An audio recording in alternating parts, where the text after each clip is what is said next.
Hi everybody, welcome to the latest episode of the SCU Show. I'm your host, SCU Show number 68. Big show this week. We have a lot to talk about, so let's not waste any time. Let's jump into it. So what we're going to be doing for the rest of the USFL season, we're going to be pretty much talking about, well, USFL obviously. We're going to start with the takeaways. So let's go there. Week 2 takeaways. I had Michigan number 2 in my preseason power rankings. I had them going to the championship game, winning the Northern Division, with Jeff Fisher, with Shea Patterson, with Eli Rogers potentially being Eli Rogers from Tampa. I had the Panthers in the championship game. They're 0-2. What the hell's going on with the Panthers? And what I saw from this game was they either have a quarterback problem, because the first game we saw Paxton Lynch was clearly a bust, and clearly not a starting quarterback, and now we're seeing Shea Patterson struggle. So it's either a quarterback problem, because both quarterbacks have struggled in their first 2 games, or it's a coaching problem, and Jeff Fisher is not the coach that I thought he might have been. Because this Panthers team, they're just not playing great football at all, and now they're only one of 2 0-2 teams, and they should absolutely not be 0-2. And they fell behind 17-0 last week to the Gamblers, and this week they lose again, and it's just 0-2. It's just not a good look for Michigan. Especially after I put them in the championship game. So what the hell is it? It's either one of 2 things. It's either they have a coaching problem or a quarterback problem. And not only that, they only scored 6 points in this game. It was an ugly game against the Generals. They only scored 6 points. So they got to figure something out here. Michigan, get it together, because you got to get to the championship game. Don't let me down. I didn't really take much away though from the Maulers and Stars. I did take away that the Maulers' defense is still pretty damn good. They had another interception on Byron Scott this week, and it was a very close game all throughout. 33-30, the Stars did win. But other than that, I didn't really take much away from this game. This game, I was really surprised by. After falling behind 18-13, the Stallions went on to outscore Houston. And we talked about Houston last week, what a defense. Their defense is so dominant. They went out to outscore the Gamblers 18-3 at one point. Birmingham had a 33-21 lead at one point, and I was like, holy crap. What is going on here? I did not expect this from Birmingham after what happened last week against New Jersey when they were outplayed the entire game. Now here come the Stallions. And the thing I take away from them now, they just find a way to win games. And this was a big win for Birmingham, especially at their home stadium where they're hosting every game this year. Beat a team like Houston, who was number 1 in the power rankings last week. You were up 33-21. Houston make a little bit of a comeback, but it just wasn't enough. Birmingham won this game, and they are 2-0 on the season. And then the last game of the weekend, this was surprising. Holy crap, what was this? The Bandits. What happened here? The Bandits were the top team on my list preseason. They were top team last week, I think, as well. They were supposed to be the USFL champions in my book. They can't even beat the team that I put dead last. They didn't just lose to the New Orleans Breakers. They got destroyed by the New Orleans Breakers. 34-3 was the final. And that team was abysmal all throughout. And I kept watching the game. I kept going back to watch the game. I thought maybe the Bandits could do something. And every time I went back to watch the game, switching from that game to an indoor football game, to even watching Godzilla, the Japan Godzilla on Comet Channel. Terrible. Every single time. There was actually one point where they did get a first down on a 4th down conversion. But after that, it was absolutely nothing from Tampa. But really, that just tells more about how the Breakers, what a team they have there. And this is the most surprising thing for all the USFL right now, because Larry Fedora made his coaching debut last week. And that defense was strong against the Stars. And obviously this week, they were even stronger against who I thought was the top team in the league, in Tampa. So I was very, very, very surprised by how this game turned out. If you had told me before the season began that in week 2, the Breakers would beat the brakes off the Bandits, I would have told you, no freaking way. Not in a million years would that have happened. Well, I guess welcome to year 1,000,001, ladies and gentlemen, because the Breakers beat the brakes off the Bandits in the last game of week 2 of the USFL season. That was crazy. Crazy, crazy, crazy. Pardon me, I was washing my glasses, wiping glasses off. Crazy week in the USFL. The Maulers really are a good team. They're 0-2, but that's a really good team. They're going to find ways to win games. They're going to find a way to win some games this year. They might not be a playoff team because only 4 teams make the playoffs anyway. But that team is going to make some very big... They're going to get some big wins here moving forward. All right. Let's move on to something a little more serious. And I didn't want to bring this up last week because it was week 1. It was Easter weekend. Games moved from Sunday night. So, people got to go to work. So I didn't want to make this a concern last week. I'm going to make it a concern this week. Where were the fans? Where were the fans this week? There were no fans. There were very little fans, I should say, at all these games this week. I didn't even watch the first couple games. I watched last night's game I watched the Bandits and Breakers game on Sunday. And I saw highlights from the other games. Where are the fans? And that's a little concerning for me because I know damn well that the league right now is losing money because they cannot put butts in seats. That's what happened to the Alliance. They couldn't put butts in seats.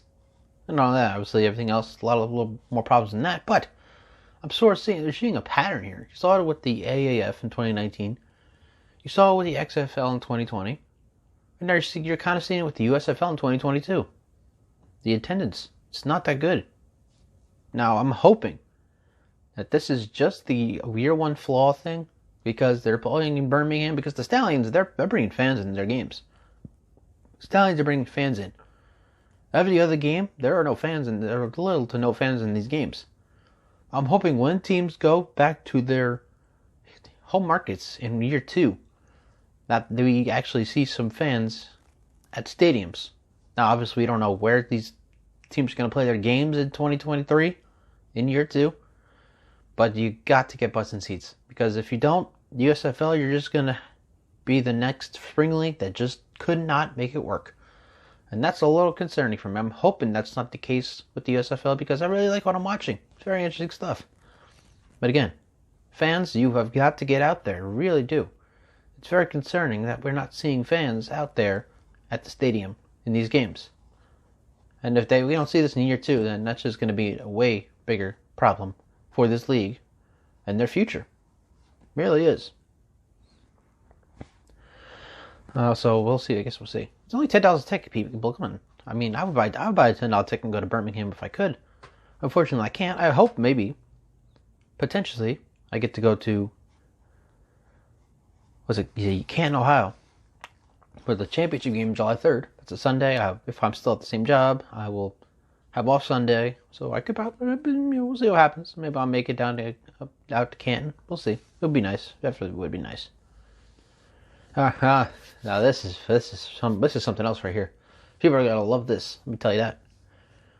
There is an article from Front Office Sports, and this is, I guess, league executives were saying things like this: "We are gonna do better than the USFL. We are going to provide full housing because I think the USFL only provides half housing right now. Full meals, bigger pay. We're going to do better than the USFL. We're going to be much better than them. We can't wait to one-up." Pretty much what they're saying is they want to one-up the USFL. And I'm here to tell you, cut it out. Come on. Seriously? The XFL wants to one-up the USFL right now. They, talk about it's great. It's, I like it. For the players, it's great. More pay. Full housing instead of half housing. Full meals. It's all fine and dandy. Wonderful. Great. Cool. But let's not talk about one-upping another league. Not right now. Especially not right now. Because, and I talked about this a couple of years ago on this show, the XFL has already failed twice. Well, do we not remember? Obviously 2001, they played 1 year, and that was it. 2020, they played 5 weeks, and it fell under. And obviously one of my rant about Vince McMahon, he failed. He failed trying to bring the XFL back in 2020. Of course, you can put that on the pandemic if you want. I'm not doing that. Because they could have came back in 2021 and played an all-new season of the XFL. And they decided to just shut it down. And now here we are again. Obviously, The Rock Johnson is taken over with his ex-wife, Dana Garcia, and a bunch of other people. They have everyone else, their head coaches.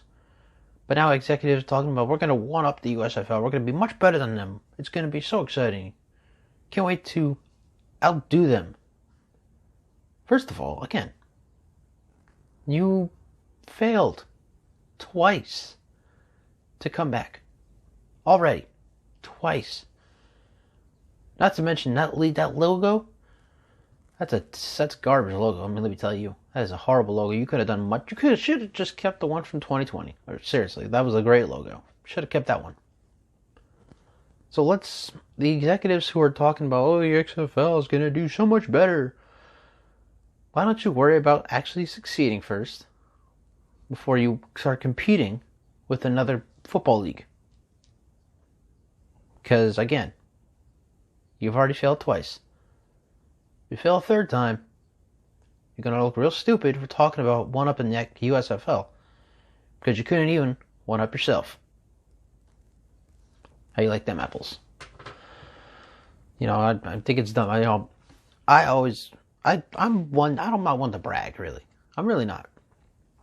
But if I'm doing better than somebody else, I won't say names or companies, but I'm going to tell people, oh, we're doing better than this company. Why? Because I put that work in. Because I know what I'm doing. Because I worked so hard to be where I am today. Meanwhile, that other company, we don't hear much from them at all. Not really. Just saying. But enough of that. Let's get to our USFL Week 2 rankings. Number 8. It's Michigan. They're 0-2. They're terrible. They either have a coaching problem or they have a quarterback problem. Because something's wrong there. They've scored 18 points in 2 games. The Breakers scored 34 in 1 game. They were supposed to be the worst team in the league. They've scored more points in 1 game than the Michigan Panthers have in 2 games. So I see, it's only been 2 weeks, so I don't want to be overreacting right now. But there could be changes coming to the Michigan Panthers. Not a coach. I don't think Jeff Fisher's going anywhere. They could be changing quarterbacks, though. I could absolutely see that happening come week 3. And if not, definitely week 4. If Shea Patterson struggles again. Michigan, number 8. Number 7, it's Pittsburgh, just because they're 0-2. If Pittsburgh had won at least 1 game, I might have put them higher, because that defense is pretty damn good. It is a great, very, very good defense there in Pittsburgh. They just can't find a way to win games. They just haven't been able to win games. They've been in both games. They only scored 3 points against Tampa. But they were in that game against the Stars. They scored 30 points. They only lost by 3. So Pittsburgh knows, they're getting there. They're going to figure a way to win some games this year. Maybe not get to the postseason, but they're going to find a way to win games. But right now they're 0-2, and they're number 7 on the latest power rankings. Number 6, this hurts. It's Tampa. Yes, they had a great game against Pittsburgh week 1. They won 17-3. They scored all 17 points in the first half. They didn't score in the second half against Pittsburgh. Not only that, they scored 3 points against New Orleans yesterday. Did you see that game? That was horrendous. That was horrible. Again, I kept going back and forth to that game, and every time I went back to it, the Panthers were still struggling. They were still on every 4th down. It was a turnover on downs. Every single time. It was absolutely abysmal performance by Tampa Bay. That's why they've dropped number 6 on this week's power rankings. Number 5 is Houston, because what the hell was that, Houston? You are up 17-0 against Michigan. You almost blow that lead. Literally, Shea Patterson had thrown a Hail Mary. It was caught in the end zone, but the receiver had 1 foot in, not 2. And unfortunately, you got to have 2 feet in the USFL. And then this week, you get outscored at 1 point, 18-3 against Birmingham, who were outplayed against New Jersey last week. So Houston drops from number 1 last week. This week to number 5. Number 4 is Philadelphia. Found a way to win this week, but that's the only reason they're above Pittsburgh right now, because they actually won. They're 1-1, but they beat the Maulers by 3. And the Maulers, if they had won that game, definitely would have been strike to reverse it. Philadelphia would have been 7, Pittsburgh would have been 4, but since Philadelphia won, we put them at number 4. Number 3 is New Jersey. They outplayed Birmingham week 1, and They beat Michigan this week, but it was an ugly win. But still, they are 2-0. Only one of two teams that are 2-0 left in the USFL. We'll get to the other team in a little bit. New Jersey, number 3. Number 2 is Birmingham. They always down. They are never out. Obviously, they're 2-0. Oh, actually, there's 3 teams 2-0, I think. No. Yes, they're 2-0. So 3 teams are 2-0. No. New Jersey number 1. New Jersey 1-1. Okay. Stallions are one of the 2-0 teams, not New Jersey. So let's start again. Number 2 is Birmingham. Finding ways to win every week. Down but not out. And that's why they're number 2. Number 1 is New Orleans. What a surprise. Going from dead last in the preseason rankings to now being the number 1 team in the league. That defense is absolutely dominating everybody. They dominated the Stars. That pick 6 by Vontae Diggs. Finally got his name right, Vontae Diggs. And you got last week, obviously, they destroyed, and I mean destroyed, the Bandits, which, again, huge shock to me, still to this day. I'm still shocked how Tampa Bay was playing so bad against New Orleans. But really, that tells me also, not only is Tampa we don't know what to think to them right now, but New Orleans, it's a pretty damn good team. They are the top team in the league right now. They're the other 2-0 team, and they're number 1 on this week's Power Rankings list. So there you go. Good stuff. SCU Show number 68. Thank you all for tuning in, whether you're watching on Facebook, segments on Facebook, or on segments on Twitter, listening to us on Anchor or Spotify, or wherever else you get podcasts, or watching the whole video on YouTube. We appreciate you checking us out. Keep doing so, because we got a lot of good stuff coming soon enough, especially this fall when the NFL comes back. Great stuff. All right. Now we get to USFL Week 3 preview. And this week starts with the Bandits playing the Houston Gamblers. I'm going to take Tampa. Bounce back. Come on, Tampa. You got to bounce back. After that loss, you know Tampa's players, they want vengeance. They want to bounce back big time. They have a chance to do so against Houston, who, after dominating performance in the first half against Michigan, almost blew that lead, and then were outscored 18-3 against Birmingham this past weekend. So I'm taking Tampa to bounce back and beat the Houston Gamblers this week. Stallions played the Breakers. Big game.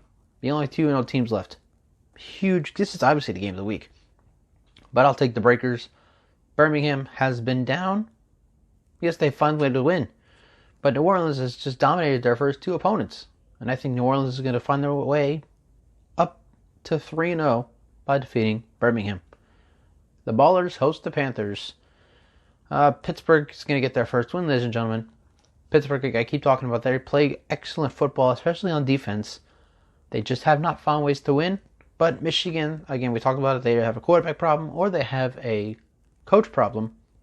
And I think, unfortunately for Michigan, they're going to fall to 0-3 this week, while Pittsburgh gets their first win of the season.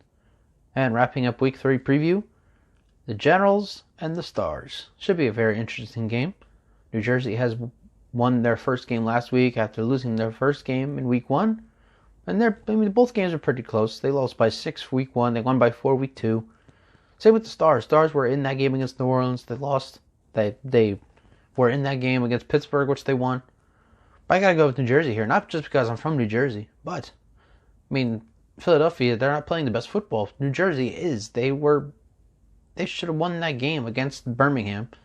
And they beat Michigan. It was an ugly game.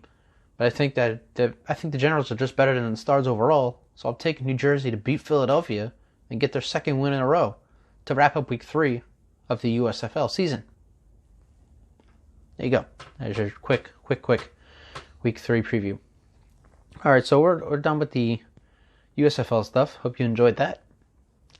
It's time to because this Thursday, tomorrow is the NFL Draft from Vegas. So exciting. Favorite time of the year. And we're going to do a couple topics here, top 10, stuff like that. Let's start with a quarterback match paper, because everybody loves quarterbacks. That is the top position in football, obviously. We got a couple quarterbacks here in the draft. Question is, where do they wind up? Let's start with Kenny Pickett. I think it's obvious. Kenny Pickett is going to the Steelers. I don't know where. Maybe second round, third round. Doubt he's a first rounder. But Mitch Trubisky is not the answer in Pittsburgh. We already know that. This is a one-year thing. This is a test. I think they should take Kenny Pickett. They should develop him for a year. Then he starts 2023, week 1 for the Pittsburgh Steelers. Stays in Pittsburgh. And, I mean, if he works out, he works out. If he doesn't, well, at least you got him in the 3rd round, not the 1st round, because I don't think he's a 1st-round quarterback. Malik Willis. I think he's the best quarterback in this draft, and a lot of people think so as well. I think Malik Willis is a Carolina Panther. The Panthers don't know what the hell they're doing right now. I mean, we're talking about Matt Rule being on the hot seat after a year or 2. They don't have a quarterback. They traded for Sam Darnold. Did not work out. Duh. Could have told you that from the get-go. Panthers have no idea what they're doing. But whoever their quarterback is this year, I think they should just... I talked about this last week, actually. Trade for Baker Mayfield from the Browns. Draft Malik Willis. Play with Baker for a year. And then Malik Willis starts next year. And I think he's going to be a phenomenal quarterback. I mean, I'm a big fan of the shorter quarterbacks who can run the ball. Like Kyler Murray, like Russell Wilson. I like those type of quarterbacks because those guys are versatile. And Malik Willis is one of those versatile quarterbacks. So I think if he's drafted by Carolina, he sits a year. Maybe eventually he'll start this coming season because Baker Mayfield might struggle a little bit. But I do think that the Carolina Panthers should go with Malik Willis at number 6 draft pick. So there you go with that. Then people are going to think this one's interesting. I think it's most interesting. Ole Miss quarterback Matt Corral to the New Orleans Saints. Now, the Saints, at one point, they thought Taysom Hill was going to be their next starting quarterback. And, well, no. He's going to be a tight end now. They did sign James Winston to a 2-year deal, but is he going to be there 2 years? It's questionable. If he has a decent 2022 season, he will be there in 2023. But if he's not, Matt Corral is a very good answer. Very strong arm, very accurate passer. I think the Saints would be smart in taking Matt Corral, maybe 2nd, 3rd round, maybe even 4th round, depending where they think he should go. And I think they should jump on this because you got Tom Brady for the next at least another 2 years. And then Carolina is going to have Malik Willis next year. Atlanta, we'll get to them in a moment. But the Saints, you want to keep it competitive in the AFC South and need a quarterback? I think Matt Corral, that's your guy right there. You should go for him. Sam Howell, quarterback North Carolina. This is probably my actual favorite one. I said that Matt Corral was most interesting. No, this is most interesting. Sam Howell, drafted to the Colts. Indianapolis has the best offensive line in the NFL. They have had for the past 3 years. They've had the best O-line, led by Quentin Nelson, their guard. Sam Howell is one of those. He's a taller quarterback than Malik Willis and Russell Wilson and Kyler Murray, but he is a versatile quarterback. Very accurate passer, good arm, can run out of the pocket, get some yards, get first downs, maybe score some touchdowns on the ground, kind of like Michael Vick. Michael Vick's one of those taller quarterbacks who was able to run the football. He's not as short as Russell Wilson or Kyler Murray or Malik Willis. So I would compare Sam Howell to Michael Vick. I think Sam Howell to the Colts. I mean, the Colts are going to win the division this year, I think, after the addition of Stephon Gilmore. But I think Sam Howell, he's the heir to the Colts. I think it would be beautiful music for Indianapolis to go ahead and take Sam Howell in the draft. Hopefully, that would be a steal. If they get him in like a 3rd or 4th round, I think he's one of those type of quarterbacks. Maybe even 2nd round. If they can steal him in the 2nd round, Sam Howell would be a great addition to the Indianapolis Colts. Carson Strong, the Nevada quarterback. I've seen a lot about him. He has a great arm as well. Very accurate passer. Seattle. Seattle needs a quarterback, right? And this guy is a West Coast quarterback, sort of, kind of. You could say he's on the West Coast because Nevada does follow the West Coast time. I've been to Vegas. I'm going to Vegas in a couple weeks here. They do follow West Coast time. And I love West Coast time. But anyway, that's another story for another time. Seattle needs a quarterback. It's not Baker Mayfield. And it's probably not going to be Drew Lock either. So this is the answer right here. I think Carson Strong should be the quarterback that goes to Seattle in 2022. And I think he'll start. Eventually, he will start this season. Because I think Drew Lock is going to struggle. I would say maybe week 6, week 7. We see Carson Strong take over Seattle. They're not going to do well because they don't have anybody else except... they do have the tight end, they do have the wide receiver, but that defense is... Well, we'll see what happens with that defense. Plus, they are going up against Arizona and the Rams. And maybe the Niners with Jimmy Garoppolo, maybe no Deebo Samuel. But It's going to be a tough division this year for the Seahawks. Just take it for what it is. Take Carson Strong. Start him about week 6, week 7. And just develop him. Just get him out there. Just get him out there. That's all you got to do is get him out there. Desmond Ridder, the Cincinnati quarterback. Tennessee.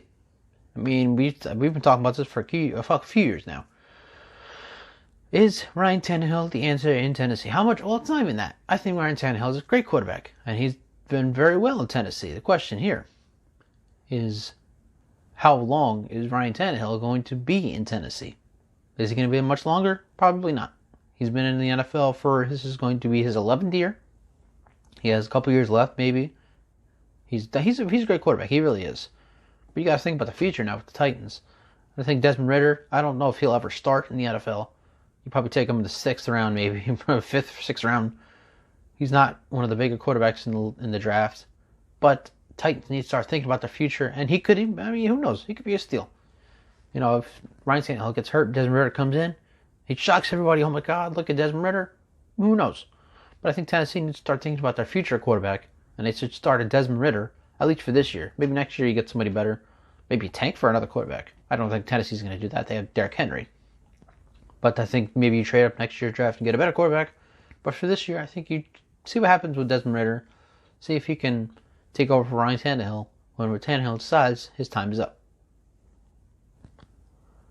And that's it. It's quarterback matchmaker. NFL draft. Good stuff. Love it. Move on. I don't do trades. I don't care. Teams are going to probably trade up, trade down in this draft. That's not what I'm here for when I'm talking about my top 10. I'm just here. Who has the pick? Where are they going to go with that pick? That's all I'm doing here. So let's do it. Top 10 NFL draft. Here we go. Jaguars are number 1. Evan Neal, tackle from Alabama. They got to take him. They got to get Trevor. They got the receivers for Trevor Lawrence. They got Travis Etienne.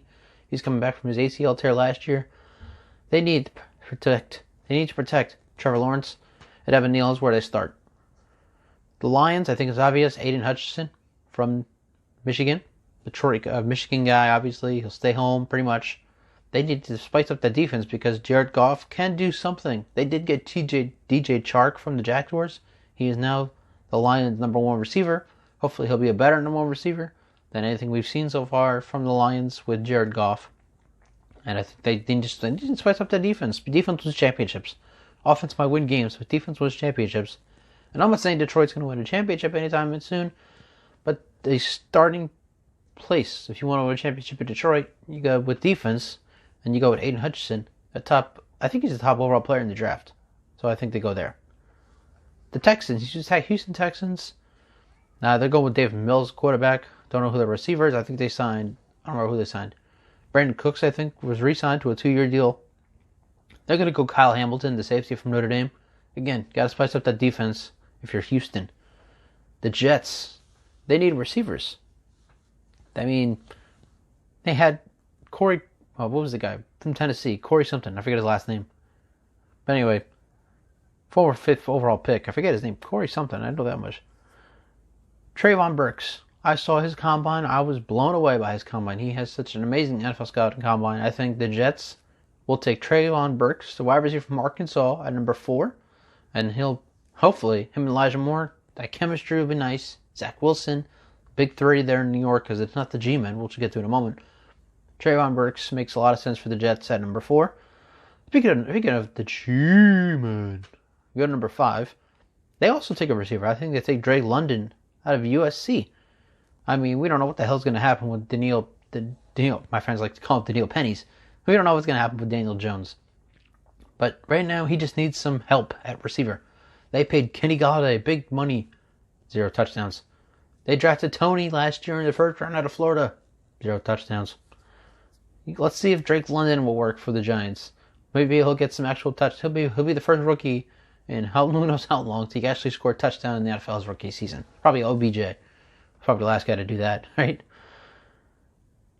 All right, if we get to the Panthers, we already talked about this. Malik Willis, going to the Panthers, number 6. Sit behind Baker for a year, and then develop him. Maybe he'll start eventually late in the season, so he'll get a feel what it's like. He'll take that into the offseason. He'll be ready for 2023 week 1. Giants again, number 7. Tyler Lindemann, I hear a lot about this guy, the center out of Iowa. You got the receivers. Hopefully, maybe Kenny Galladay will actually do something in New York. Tony's on his way out. You'll have Drake London. Now it's time to protect the quarterback. And you got to protect him with top center in the NFL draft. That is Tyler Lindemann out of Iowa. Get Daniel Jones for protection. And maybe the Giants can actually do something this year and not let us down. Number 8 is Atlanta. They're going Marcus Mariota for a couple of next. I don't think it's a bad idea. It's okay. It's fine. I'm fine with Marcus Mariota running the Atlanta Falcons for the next 2 years, at least. But the defense is horrible. They did not have a sack. They had the lowest amount of sacks in the league last year. They had like 19 sacks. Lowest in the league. They're going to fix that. Going to take Kayvon Thibodeau, the defensive end from Oregon. Got to spice up that defense, get more sacks, get to the quarterback more, especially because you got to get Tom Brady this year. Got to get at him if you got to beat the Bucs. Maybe, who knows, maybe the Falcons will play a part where the Bucs land in the NFC playoff picture. Maybe the 4 seed instead of the 3. And Kayvon Thibodeau would be a great addition to the Atlanta Falcons. Number 9, the Seahawks. Charles Cross, the left tackle from Mississippi State. I've seen a lot about him. Very good stuff. At this point, you got the receivers, you got the tight end, you have the quarterback for 2022. You might go get another one in the draft, but it's not the first round. You got to get protection for the quarterback in the first round. Obviously, the Seahawks have had abysmal offensive lines over the years. Obviously, you see Russell Wilson running for his life every game. So I think they take the left tackle, Charles Cross, from Mississippi State at the 9th pick. Wrapping up the top 10 is the Jets. Jermaine Johnson III, the defensive end from FSU, from Florida State. Big addition. They need to spice up defense as well. You'll have the guys if you get Treylon Burks, Elijah Moore, Zach Wilson. We'll see what happens in year 2. It's time. You guys again just work on the defense at this point. Jermaine Johnson III. I'm seeing a lot of good stuff about him, so I think the Jets take him at number 10 in tomorrow's draft. And there you go. Done and done. So excited for the NFL draft. We already know Jaguars probably not going to trade because they need to build this team around Trevor Lawrence. I think the Lions take Aiden Hutchinson. I think that's an obvious pick. So yeah, we're very excited to see where these quarterbacks land, though. Very excited to see where the quarterbacks land. We talked about this already. I really hope Sam Howell goes to the Colts. Poetry, big, beautiful music in year 2. Because obviously he probably won't start year 1 against Matt Ryan. I mean, Matt Ryan might retire after your next year. So we'll see. Alright, to wrap up what's been a very good show, by the way. I'm SCU, rocking the Nightmare on Elm Street Part 3 shirt. Fan favorite, because Nancy made her return after defeating Fred Krueger in the first movie. Did not play in the second, obviously. But, yeah. I thought this shirt was a bit bigger than it is, but it's okay. It's a nice shirt, so I knew I had to get it. Anyway. Neither here nor there. Let's get to our final topic of the day. And I just saw this last night. Literally saw this last night. And I was like, what the hell is wrong with you people? It's an NBA topic, of course. Ben Simmons was going to play for the Nets in pretty much their final game of the year. And I kept thinking to myself, what is the point? Why would he play in their literally last game of the season? They're about to be eliminated by the Celtics. Series is over. Why? They're already down 3-0. Why the hell would you bring him in now? It's like you're making breakfast. And then somebody comes in and it's like, hey, what can I help with? As soon as you're done making the breakfast. Where were you when we started? Why weren't you here when we started? We don't need you now. So what's the point of you being here now? Because go away. Come back tomorrow. And help us make breakfast tomorrow. And yet, the news came out. Ben Simmons will not play past Game 4. And everybody on social media, even the big guys, Kendrick Perkins, Reggie Miller, Shaq, everybody is going after Ben Simmons. What a coward, spineless, how dare he not be there for the Nets? Oh my God, what an outrage. God almighty, calm down, people. He has not been there all season long. What the hell is the difference now? This year's season is over. What is the difference? What the hell does it matter? First of all, he already talked. He said he had back pain. Are you going? If you're in that much pain that you can't go to work, are you still going to go to work? I know I'm not. Life's too short to be worried about the little stuff here. And if it is because of his mental health, don't we all we always talk about how mental health is so important, right? That's all we talk about. Mental health is so important. We need to be there for each other. And now, the social media is being a bunch of hypocrites. If this is because of mental health, and here you people are calling him a coward and spineless, you're a hypocrite. You're a huge hypocrite. Because we always talk about how mental health is so important. And now you're talking about a guy who's had mental health issues for the last year and change. You're calling him a coward.